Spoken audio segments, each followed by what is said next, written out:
Halo semuanya, Assalamualaikum warahmatullahi wabarakatuh. Perkenalkan, nama aku Rili Etriani Putri.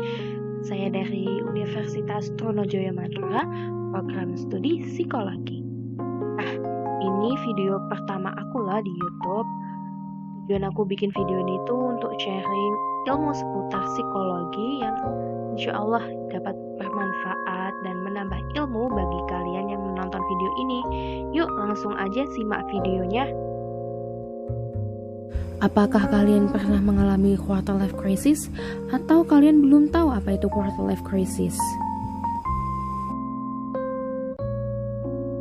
Quarter life crisis adalah periode ketika pada seseorang terjadi krisis emosional yang melibatkan perasaan kesedihan, terisolasi, tidak cukupan, keraguan terhadap diri, kecemasan, tidak termotivasi, kebingungan, serta ketakutan akan kegagalan. Quarter life crisis bisa ditandai ketika kita sudah melakukan kerja keras, namun di akhir kita masih merasa tidak puas dan selalu merasa kecewa dengan diri sendiri. Misalnya, kita sudah memiliki pekerjaan yang sesuai dengan impian, kinerja kita di kantor pun cukup bagus, gaji sudah memenuhi standar. Lalu, di saat bersamaan kehidupan pribadi juga tetap berjalan lancar. Namun, di balik itu semua, ketika sedang sendirian sebagai generasi yang sudah terpapar media sosial, kita akan menggunakan waktu luang untuk melihat timeline di media sosial. Lihat kehidupan teman-teman yang ujung-ujungnya bisa membuat kita membandingkan kehidupan kita sendiri dengan mereka. Terus kita akui bahwa perasaan kecewa tersebut hadir karena kita membandingkan diri dengan teman atau orang lain. Tak jarang perasaan tersebut juga akan membuat kita semakin merasa tertekan dan resah. Ketahuilah bahwa segala yang kita lihat di media sosial belum tentu benar. Bisa jadi teman-teman kita juga sedang mengalami krisis yang sama. Hanya saja mereka pandai menutupinya. Quarter life crisis tidak secara harfiah terjadi saat kamu memasuki usia 25 tahun, tetapi terjadi pada seperempat tahap awal perjalananmu menuju kedewasaan. Biasanya pada periode antara usia 25 sampai 35 tahun dan seringnya pada usia sekitar 30-an. Quarter life crisis bisa dialami oleh pria maupun wanita. Walaupun memang wanita lebih rentan mengalami quarter life crisis karena wanita lebih mengutamakan perasaan daripada logika. Mereka lebih mudah mengutarakan kegelisahannya pada orang-orang terdekat. Dari sini, kaum wanita akan memperoleh banyak dukungan dan nasihat yang dapat menguatkan dirinya agar tidak berlarut-larut dalam quarter life crisis. Sementara pria, mereka tidak mudah mengalaminya. Namun, menurut studi, ketika mereka mengalaminya, maka mereka akan sulit untuk keluar dari zona tersebut. Kaum pria membutuhkan dukungan yang lebih kuat untuk bisa bangkit dari quarter life crisis.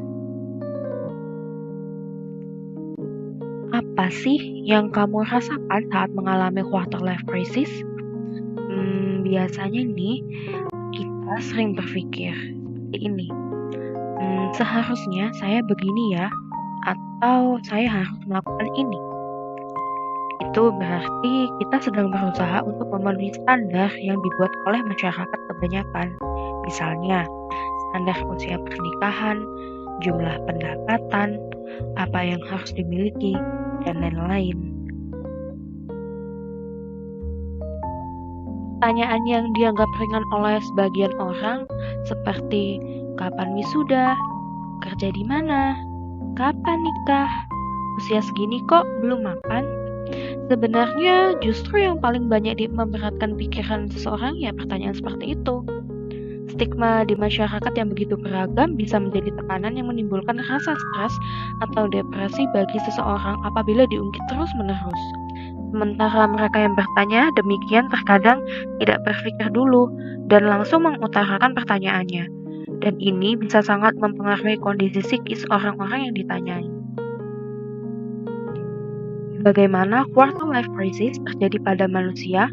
Menurut peneliti dan pengajar psikologi dari University of Greenwich, London, Dr. Oliver Robinson, ada 4 fase dalam quarter life crisis. Yang pertama, perasaan terjebak dalam suatu situasi, entah itu pekerjaan, relasi, atau hal lainnya. Kedua, pikiran bahwa perubahan mungkin saja terjadi.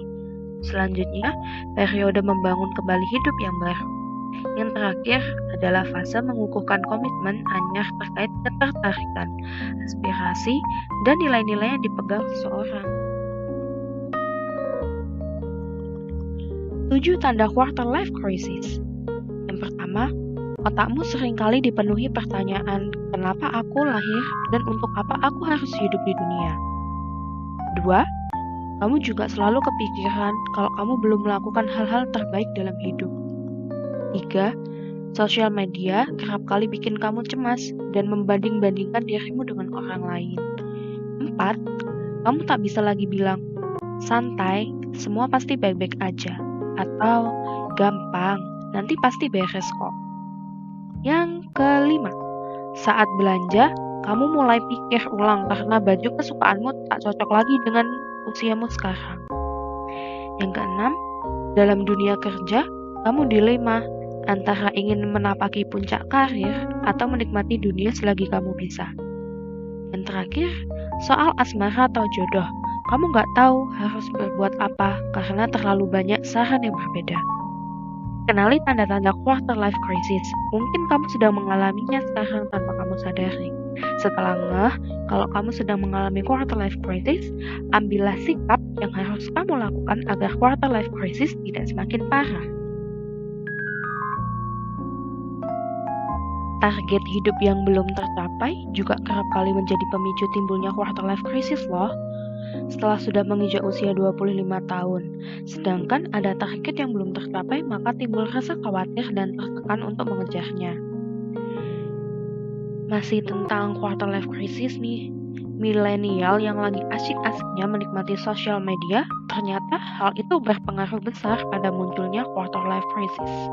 Karena terlalu sering melihat kehidupan orang-orang lain yang lebih baik dari feeds atau instastory, kerap membuat milenial membandingkan kehidupannya dengan mereka yang lebih baik. Akibatnya muncullah ketidakpuasan pada diri sendiri. Dalam menghadapi quarter life crisis, sangat penting untuk memahami bahwa kita harus mencintai diri sendiri. Lalu, bagaimana cara kita untuk mencintai diri sendiri? Yang pertama yaitu penuhi kebutuhan diri sendiri. Misalnya, dengan mengetahui bahwa kita harus mendapatkan cukup tidur 7-8 jam setiap malam, makan 3 kali sehari, olahraga, hingga meluangkan waktu untuk meredakan stres dan beribadah. Yang kedua, ngobrol dengan diri sendiri. Bicara sendiri adalah cara sederhana untuk belajar mencintai diri sendiri. Ketika ngobrol sendiri, kita akan menempatkan diri sebagai orang lain yang berbicara dengan diri kita. Isi obrolan ini akan membuat kita lebih bisa menilai diri sendiri secara objektif, sehingga menjadi masukan yang membantu. Ketiga, menerima diri sendiri. Menjalin hubungan baik dengan diri sendiri bisa dimulai dengan menerima diri sendiri apa adanya, termasuk kekurangan dan kelebihan yang kita miliki. Rasa percaya diri akan muncul ketika kita memiliki pandangan yang baik terhadap kepribadian diri. Keempat, bergaul dengan orang-orang yang positif. Berkumpul dengan orang-orang yang positif, penyayang dan penuh cinta bisa menjadi sebuah keuntungan. Kita bisa terbawa suasana dan kebiasaan yang positif. Hal ini bisa membuat kita jadi lebih baik. 5. Kurangi mengonsumsi berita negatif. Rasa ingin tahu yang mendalam kadang menjerumuskan kita pada sumber yang negatif. Salah satu yang populer sekarang ini bisa didapatkan melalui media sosial. Beberapa hal yang perlu kamu hindari agar tidak memperparah keadaanmu saat mengalami quarter life crisis. 1. Stop mulai sekarang update status yang justru menunjukkan sisi galau kita. Lebih baik segera cari teman dekatmu untuk menceritakan semua masalahmu. 2. Cobalah untuk saat ini tidak terlalu khawatir dengan masa depanmu lagi. 3. Melihat teman lebih sukses dari kita tentu membuat kita minder. Ingat, jangan pernah membandingkan dirimu dengan orang lain. Kita mempunyai kehidupan sendiri yang jauh berbeda dengan orang lain. Mulai sekarang, coba untuk belajarlah menjadikan mereka sebagai motivasi buatmu ya. 4. Kebiasaan sering begadang harus segera dikurangi saat kamu sedang mengalami quarter life crisis, karena begadang akan membuat kualitas tidurmu menurun. Kualitas tidur yang buruk akan lebih mudah menimbulkan pikiran yang negatif. 5. Mulai sekarang jangan dibiasakan untuk selalu mengeluh dengan keadaan ya. 6. Yang sering kita lakukan adalah tidak mau belajar untuk mencintai diri sendiri. Padahal mencintai diri sendiri adalah hal yang perlu kita lakukan mulai dari sekarang. So, saat kamu mengalami VLC, apakah kamu bisa melewatinya? Yes, you can. As long as you try and always think positively. Tentu bisa. Yang terpenting adalah bagaimana kita bisa mengubah pola pikir kita sendiri. Selalu terbuka untuk melihat berbagai permasalahan dari sudut pandang yang berbeda-beda. Sekian dulu video kali ini, semoga dapat bermanfaat. I'll see you on my next video. Bye-bye.